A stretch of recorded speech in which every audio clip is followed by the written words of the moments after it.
It's the All TBA Spit Bucket Podcast. We right here with boxing newest superstar, 16-0, 12 knockouts, Floyd, Kid Austin, Schofield Jr. What's poppin', my guy? Man, I'm just happy. Y'all see this victory we done got, man. Man, here we are again. You know, another fight, same result. Tell me, how do you feel about this fight? Because I asked you a question in a press conference. You know, you were highly favored in this fight. Let's be honest. And you went in there and got this guy out of there in the first round and showed he didn't belong. See, that's what boxing fans crave for. Do you look at how boxing is going? Do you hear the noise of what the fans and the media want, the real bosses of boxing? Do you hear the noise and that's why you got to perform like that? Yeah, because I mean, at the end of the day, like y'all said, I was supposed to win. That's what I was supposed to do. Necessarily, I'm not trying to be cocky or anything, but he wasn't on my level. And I went in there and showed that. Unlike these other guys, they're saying he's not on my level, but they're not going in there and proving. They're having close fights or fights where their own fans are, you know, questioning them. I don't let people think that or doubt that. So I go in and what I got to do. And if the guy's not supposed to be in there with me, I'm gonna show he's not supposed to be in there with me. And I feel like I proved that. When I say boxing newest superstar, that's clear cut, no debate right now. 16-0, 12 knockouts. You know, your last performances, they've been ferociously and viciously, and it's clear cut, no debate. You made statements from the 214 to the 281, wherever we at, to across the pond, right? What do you want next, Kid Austin? First, I'm gonna enjoy this win, enjoy, you know, some time off. This is the last fight of the year. We're going into a new year, a new safe year. And then next year, I want to get that world title. I want to make all the big fights happen. From a source I just heard, apparently, Zapata was asked about the fight, and he said he's trying to make something happen with Shakur. So we'll see. I'm just ready. I'm just ready to fight everybody. I'm gonna continue to keep working hard. Like I said, these training camps aren't easy.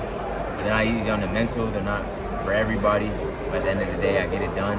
And you can see it paid off. It paid off well. I mean, I was supposed to fight JoJo back on the Rocha card October 21st. It got pushed back. But I kept training, kept pushing through, kept going through a little bit of stuff in training camp. My mind was, you know, everywhere. But I still stayed focused and still got the job done. So I'm happy. And hopefully I could get, you know, Linares, JoJo, any of those guys at the top to get in the ring with me. If not, I know Bernard and Oscar got a good plan for me. Kid, I got one. Kid, let me real quick question, man. It's been about a year since we recognized you as our first ever prospect of the year. We did hear a lot of people say, "Hey, what about Keyshawn? What about a lot of these other names?" We've seen the year that they've had. We've seen the year that you had. Do you feel that you've done enough to kind of create that distance between them where there are people really talking about you as the real true prospect? I feel like I did more than enough. I mean, look at my last fight.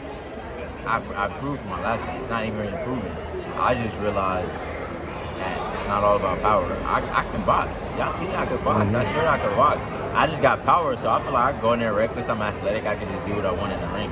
So once I actually listened to my dad, slowed it down, y'all can't even deny.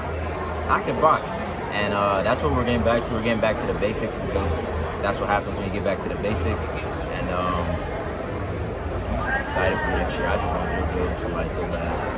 Let's talk about your dad that's sitting over there to the left, right?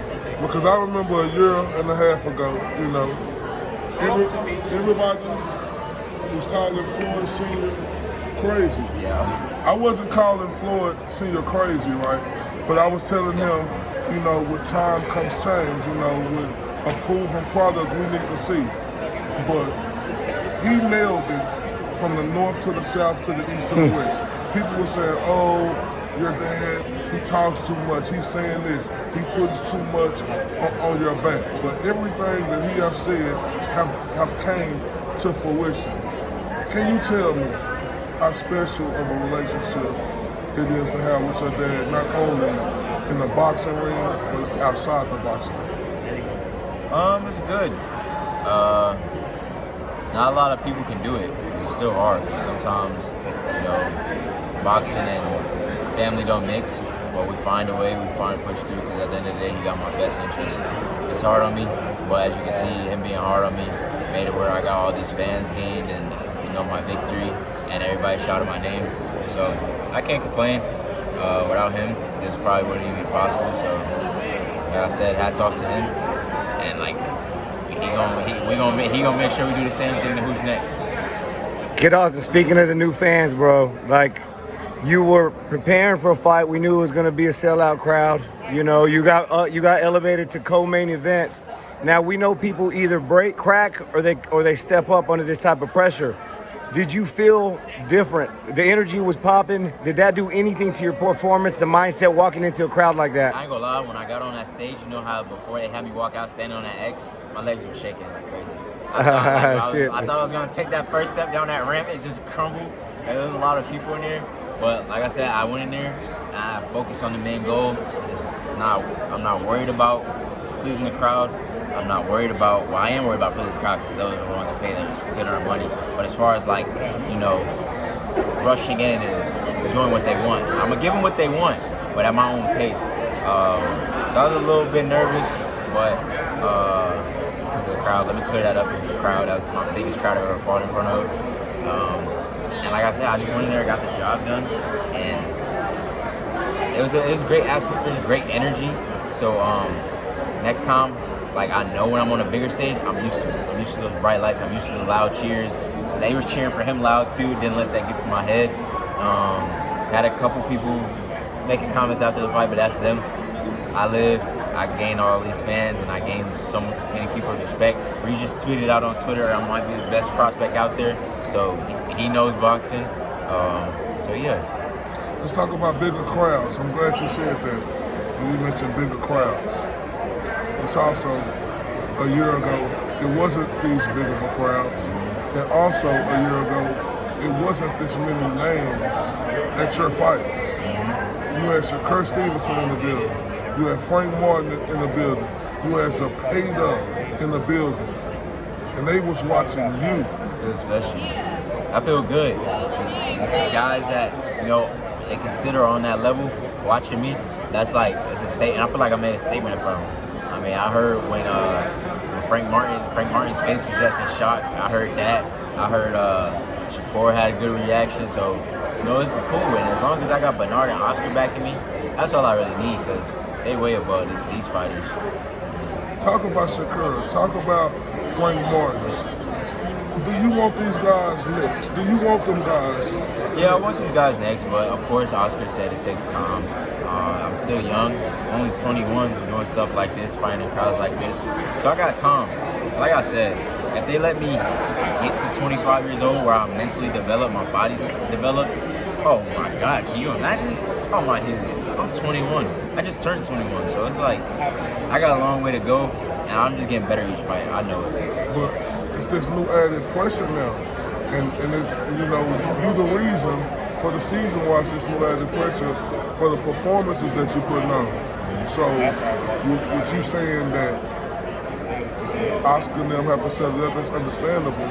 But the fans and the media around the world, we know what we're seeing right now. And we saying we want to see Kid Austin against this guy. And we think Kid Austin is good enough to fight this guy now and beat this guy now. Because in my opinion, I think you are the best 135-pound fighter I'm telling y'all, on the planet. And I trained so hard for this guy, so hard. So just imagine my training for Shakur Stevenson, Jojo Diaz. These are champions. If I train this hard for this guy, man, I'm gonna go off the walls, because these guy was nowhere near their caliber. And that's what my dad was telling me in the back. You spar with champions. This guy's nowhere near on their level. So if I'm training that hard to fight somebody of, just saying this caliber, imagine what I'm gonna be like when I get to that level. I'm gonna be training hard. This train ain't gonna stop. Nobody gonna stop this train. I don't care if I got to die now. I'm here to stay, and I'm gonna let it be known. So Floyd, man, it's almost New Year's. It's almost time to make resolutions. We've seen tremendous growth, not just inside the ring, outside the ring, man. Name 3 things you want to be sure you're checked off next year at this time? It's 2024. I want everybody on my team to make their first million. A world title, if not 2 or more. And my third thing, just be happy. Just be happy. When you're happy, that's all that matters. You got the people that care around you. All of this can end tomorrow as long as you got the people that are really there for you, really care for you. That's all that matters. Yeah, man, like I say, we want to say congratulations to you, man. We know it's been a long training camp. One more thing before I let you go. I want to shout out to the people who really behind you, Davies. Oh, yeah. Can you tell me what they mean to you? That's my family. That's my second family right there. They've been with me since the start of the journey. And I got with Golden Boy since I've been pro. I mean, they've been by my side, helping me with everything. Whether it was rent, paying for a car note, whatever it was, they were always there and they never asked for a dime back. And look, now we're here. Now they can be co-promoters with Golden Boy. They never thought they would be that. They were with food trucks and having their own TV show. They never thought they would really get that big into boxing. So I'm glad we got to experience this thing together because there's nothing like family at the end of the day. Just because your blood have the same blood don't make you family. And they've shown it. They've shown it and they continue to show it. And I'm just happy that I can take them along this journey with us and they can grow, their thing. So after I retire, they have a big thing so where they can get fighters in. And, I did my part and we all did our part. And it's just a big happy family with the Davies. Message to your fans? I hope you guys enjoyed the fight. I'll be back next year, and we gonna get a nice hit list. Trust me. I'm gonna write it down. I'm gonna post it on my Instagram. It's the RTBA with my dog JJ Solomon. We are the Spit Bucket podcast right here with the future boxing newest superstar, Floyd Kid Austin Schofield Jr. Salute. Merry Christmas, champ. Have a happy holiday, dog. Congratulations.